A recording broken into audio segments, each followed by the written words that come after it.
Hello and welcome to Miner Talks about Age of Empires 2, The Rise of the Rajas. This is a special map called Border Stones. So, as you can see, there are long lines of stone going around. So, oh god, you're going to have so many castles, so many walls everywhere. So I believe these stones just mark out the borders that you have. So, I'd have one team here, another team in here, something like that.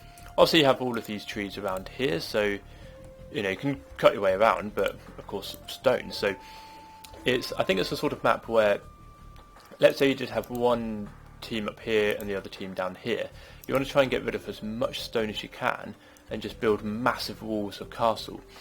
So this would be so fun to see later on, just seeing all of the castles that people decide to build. In terms of how you gather the stone, you obviously want to gather the stone that's far away from your enemies. But when you get a bit closer to your enemies, you don't want to have a gap like down here with your enemy being right up here, because then it will take ages to get to them. But then the other thing is you want to maybe focus a bit more on your range units, because let's say you gather some stone down here, you had a whole bunch of castles, this area is protected. If you bring your units up to, let's say, here, where your enemy is here, you want to be able to have a lot of good archers that can fire really far, like, some elite longbowmen, for example. Fully maxed out, they have, 12 range? So they'll be able to take out a lot of units that walk by.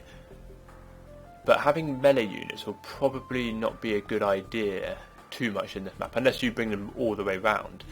Because obviously they can't come up to here and attack the range units, and then if any villagers come by to try and take out some of these stones, then the range units are obviously going to take them out as well. So I think in this map you have to focus a bit more on the ranged units and just see how it goes, and see whether you need to create any melee units or anything like that to quickly run around. I mean, actually, maybe that's what you need. Instead of having foot melee units, you make sure you have knights and cavalry, that sort of thing, so that they can quickly run around and take out anybody around here. But then obviously you want in your base maybe more foot units, because if the enemies are going to have lots of archers and cavalry, maybe you'll want lots of spearmen and pikemen, that sort of thing. So one other big tip though is just to make sure that you have maybe more of your economy a bit further away from the line. So instead of being right up here where the enemy could get you with maybe a trebuchet on the town centre, in fact you would have most of your economy over here. Now what could be interesting is if a siege onager went all the way around the outside of the map, like started off here, went all the way around and nipped in the back here. That could be very interesting. That could add a whole new dimension to this map. Thank you very much for watching. I shall see you in the next part.